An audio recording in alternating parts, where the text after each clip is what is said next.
Bagdad. Ok. Le pacte de Bagdad.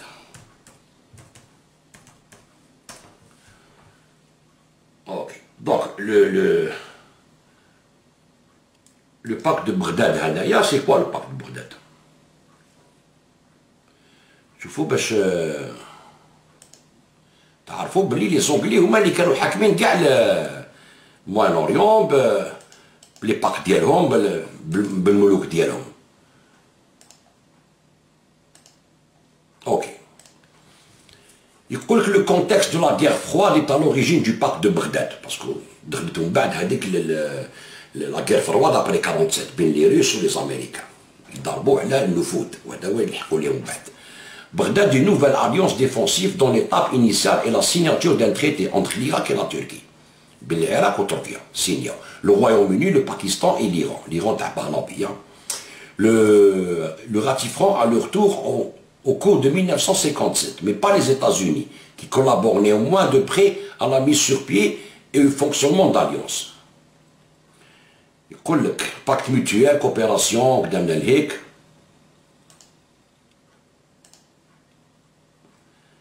Alors, donc, considérant que les nations américaines et fraternelles existent entre l'Irak et la Turquie, sont en constante évolution et afin de compléter le contenu du traité d'amitié que sont le voisinage conclu. Je vous montre l'article plus simple, je te fais un mot. Ok. Traité d'organisation du Moyen-Orient, plus communément appelé Pacte de Bagdad, a été signé le 24 février 1957 par l'Irak, la Turquie, le Pakistan, l'État impérial d'Iran et le Royaume-Uni. Les États-Unis rejoignent le comité militaire de l'Alliance en 1958. Le pacte sera rebaptisé Organisation du traité central. Ok? Ou SENTO. Donc, après le retrait irakien le 24 mars 1959, il s'inscrit dans l'acte de la politique de l'endiguement menée par les États-Unis lors de la guerre froide, dont le but était de ralentir la montée en puissance de l'Union soviétique au Moyen-Orient, à travers la mise en place de ce que l'OTAN appelle un cordon sanitaire. l'OTAN هما اللي داروا شغل لي زارمي تاع البلدان هادو اللي خلاو لي زونغلي ديالوا تاعهم باش يتقتلوا لا تركي بورتيكا اتاتورك ما كانش زونغلي معاهم تما هو اللي حاكم بصح هو كان الي تاعهم من بعد اتاتورك العراق باكستان كدا كان الي تاع لي زاميريكان داروا هاد لو باك دو بغداد شغل اون ارمي باش يحسوا على لونيون سوفيتيك باش لونيون سوفيتيك ما تحمش هاد البلدان هادو ما زعما. Alors, la mise en place de l'Alliance Atlantique et de l'OTASE provoque une levée de bouclier au Moyen-Orient. L'Égypte et la Syrie, mais aussi les partis politiques de gauche, dénoncent ce pacte impérialiste, allant à l'encontre de la politique de neutralisation positive prônée jusqu'alors. L'organisation, peu efficace dans les faits, est dissoute en 1979, ils l'ont dissoute. Pacte de Bagdad, l'Égypte déjà contre, la Syrie déjà contre, بعد ما طيحوا les rois تاع الانجليز. وبون لا سيري نحاول لا بروتيكتور لا فرنسي يخرجوا الاستعمار الفرنسي هكذايا. دونك هادي ابري لو باك دو بغداد هدايا مع لي روات اللي هادو اللي كانوا حاكمين نشوفوا الثورات اللي داروهم الجيوش باش طيحوا العملاء نتاع الانجليز تاع لي بريطانيك كاع لوكسيدون كيما يقولوا ستادير كيفاش طيحوا العملاء هادوما. نروحوا نبداو نشوفوا اللي كان واش حطوا الانجليز باش نعرفوا واش حطوا الانجليز كي راحوا. يقول لك الملك فؤاد الاول بابات فاروق يطيحوا جمال عبد الناصر. اوكي الملك فؤاد الاول هكذا شوف الملك فؤاد الاول هاوليك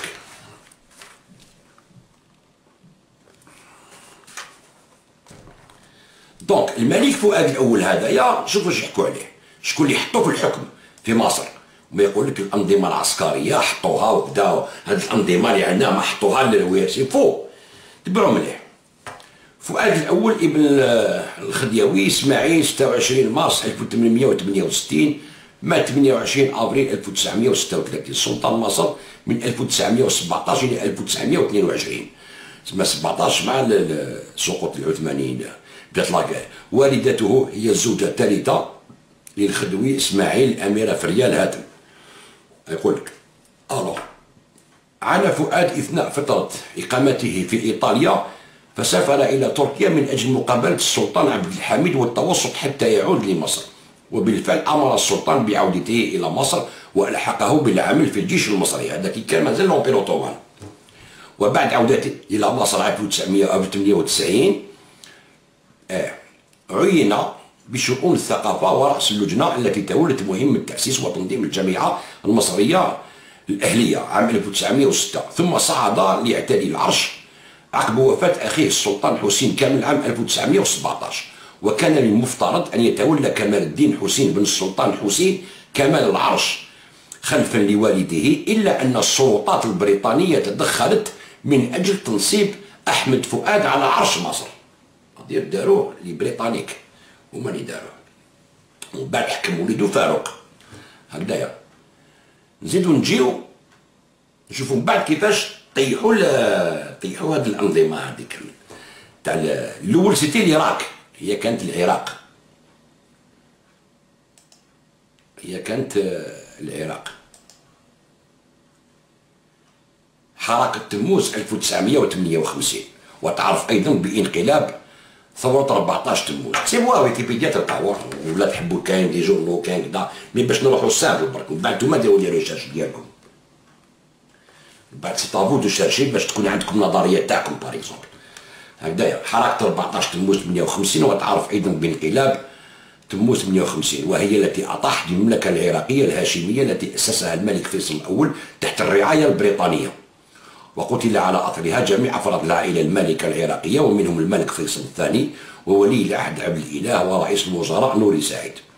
قام الانقلاب بتأسيس الجمهورية العراقية، وبقي العراق دولة اشتراكية ذات حزب واحد بحكم الأمر الواقع من 58 إلى 2003. تبع هذا الانقلاب انقلابات أخرى أطاح بعبد الكريم قاسم، وأعدم في انقلاب 8 شباط 1963. ستادير هذا الانقلاب هذا الاول تاع العسكر اللي جاو فوق الدبابات، جاو نحاول المملكه اللي كان دارتها بريطانيا وحكموا هما وداروا جمهوريه. اوكي، دوك زدو نروحو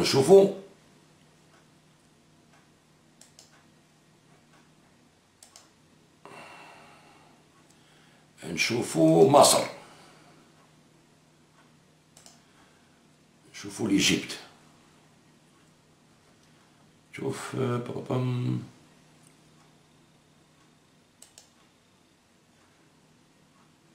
Le 23 juillet 52 Nasser renverse la monarchie en Égypte. بدا ناصر الأول ومن بعد العراق en 58. هكذايا. Dans la nuit du 22-23 juillet 52, un groupe de jeunes officiers libres prend le pouvoir en Égypte. Il renverse le roi Farouk, premier sans effusion de sang. Il installe à la tête du pays le général Naguib et restaure la pleine indépendance du pays après 70 ans de tutelle britannique. 70 سنة هما تحت لي بريطانيك. هذوك سي ليجيبت، هو جمال عبد الناصر. اوكي، دونك عندنا العراق، عندنا جمال عبد الناصر. نروحو نشوفو لا سيري، لا سيري سي نوتر ليستوار. هكذايا، لا سيري ما كانش فيها روا باغ اكزومبل. لا سيري ما كانش فيها روا. اوكي، ومن بعد بون العراق، ومن بعد جا نوتر كو ديتا، ما حتى جا صدام حسين تاع 63 داروا كو ديتا، بصح صدام حسين كان فيس بريزيدون حتى 79 بصح كانت بارتي البعث. ستادير سا توجور ايتي هكذايا مع الاول كاع لو ديبار كامل سايتي دي كو ديتا ميليتير كونتر لو رويوم بريطانيك، كونتر لي زاكور دو سايكس بيكو، كوا لي زاكور كلهم هكذاك، بصح كونتر العملاء نتاع واسمو. La Syrie, c'est un peu plus compliqué, par exemple. La Syrie est طويلة. Que le pays se libéra de l'occupation ottomane après la révolte arabe, les forces arabes entrèrent à Damas en 1918. Un royaume arabe syrien indépendant fut alors créé.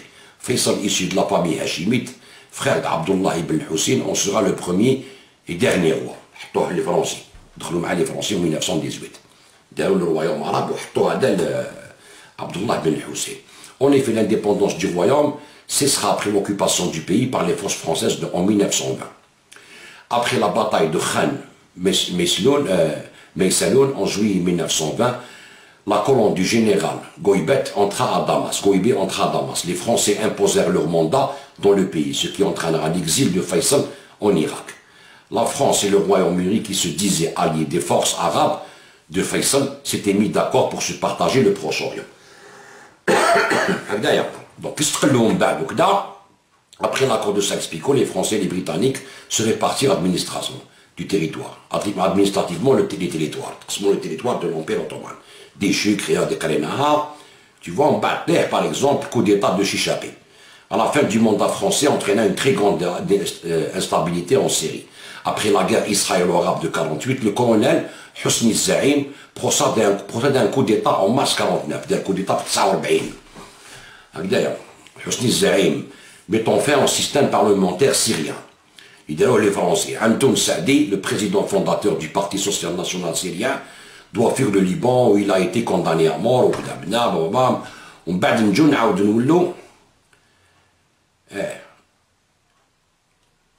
Alors, gouvernement bassiste, toujours qui qu'à quelques mois d'intervalle, le parti Baas procéda également à un coup d'État en Irak. Le gouvernement syrien réfléchit à nouveau à un éventuel d'une union entre l'Égypte, l'Irak et la Syrie. Un accord fut signé au Caire le 17 avril 1963. Qui داروا كاع هاد les coups d'État هادو حكموا les militaires والبارتي البعث في العراق بصدام حسين واسمو كيش يقولوا ليجيبت كلش حبوا يديروا لونيون عرب القوميه العربيه. وهاد الناس هادوما اللي حكموا هادو كامل رايحين يميلوا لجهه الير اس باش يسلحوا روحهم باسكو عندهم بروبليم تاع اسرائيل. بروبليم اسرائيليا. ستادير ما يقدروش يسمحوا الامريكان ولا الانجليز دونك يدوروا اوتوماتيكمون فير لا روسي. وهنا اللي بدات ليوتيليزاسيون اي لانسترومونتاليزاسيون تاع لي اسلاميست باش يضربوا هاد البلدان باش يطيحوا هاد الجيوش اللي حاكمين جمان دو فار باسكو البلدان كيما العراق ولا سوريا ولا كانت كل يوم كو ديطا مور كو ديطا حتى نجا حافظ الاسد باش ستابيليزيها 30 ولا شحال حكم الى ستابيليزي لو بيي جمال عبد الناصر ومن بعد مات بصح قعدوا العسكر الحاكمين لا انستابيليتي دو بيي اون عراق صدام حسين حتى وين قتلوه يا انستابيليتي دو بيي هكذايا باسكو فيها بزاف الاثنيات هاد الزون هادي كاع فيها لي سيتني فيها الدنيا وقسموها لبنان فلسطين عطاوها اليهود داروا لا سيري ليجيبت حبوا يديروا لونيون بالقوميه العربيه يديروا لونيون بالقوميه العربيه نروحوا نشوفوا لا ليبي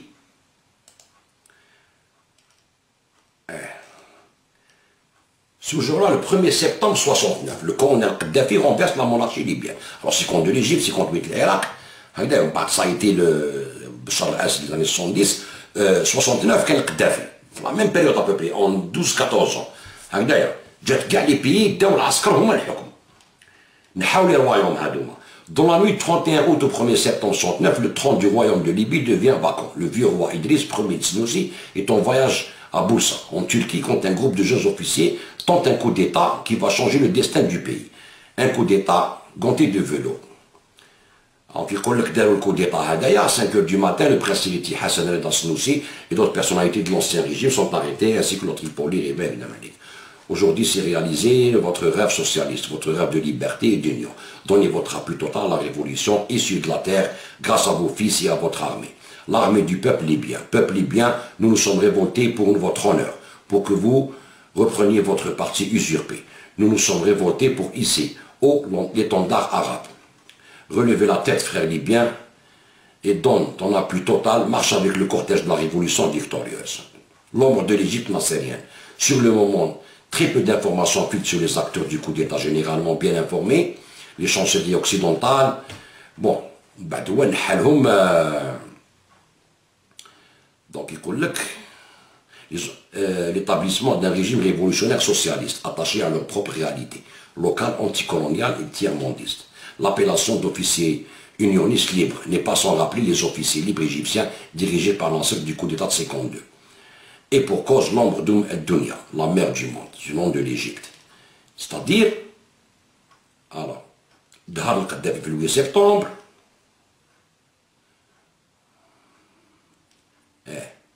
ومن بعد خرجوا لي باس تاع الامريكان والانجليز اللي كانوا تما لي زونغلي اللي كانوا تما في اسمو كانوا عندهم دي باز في ليبيا مع رواس نوسي ولي زيطاليان بدا خرجوا قدافي نحالهم البترول هذاك ناسيوناليزاه سيتادير بدات الحاله شغل يحكموا دي ميليتير. في الجزائر قبل قدافي 65 كان كو ديتا تاع بومدين، طلع ان كولونيل تاع لارمي يحكم الجزائر، سكيفي ولات كاع مستفى هكذايا وداروا شغل ابل القوميه العربيه.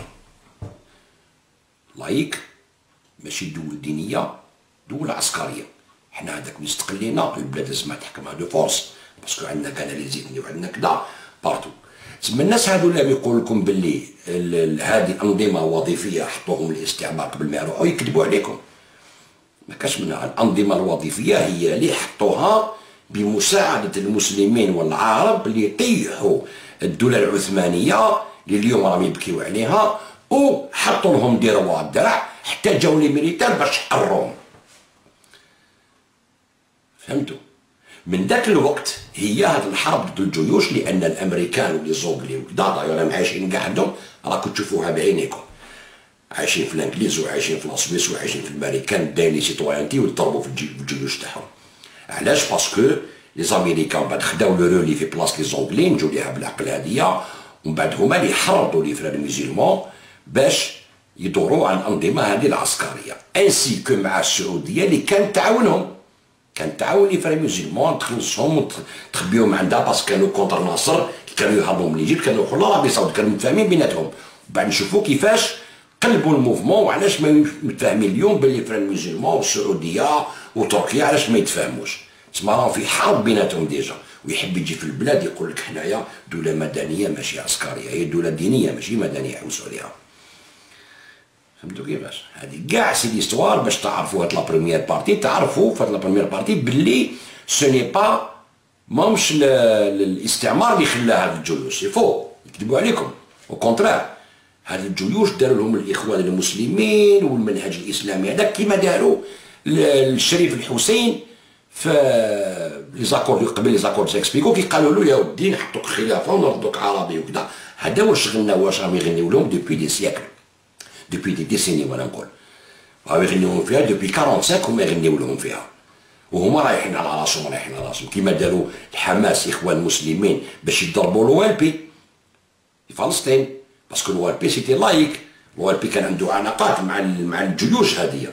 تسمى حنا مازلنا في حرب، مازال ما استقليناش حقيقة، باسكو حنا ماذا بينا نروحو للديمقراطية بيان سور، بصح ما نروحوش للديمقراطية بلا ما نعرفو ورانا رايحين، ولا علاش رانا رايحين، كيفاش راح نديرو هاد الديمقراطية، كيفاش راح نديرو هاد الحريات، كيفاش راح نتفاوضوا مع الجيش هذايا. لازم يكون عندنا ثقافة خشينة بزاف باش نعرفو ورانا رايحين. انا داكور حنا الجيش ماذا بيا يدخل كازا نولي بروفيسيونيل، بصح اذا كان طيح العقيدة تاع الجزائر طردني كيما تاع الحجاز هذاك اللي نحد الدوله العثمانيه وتحت لي زونغلي ومن بعد يعفسوها له، لا خويا نو ما كاش منها هذه.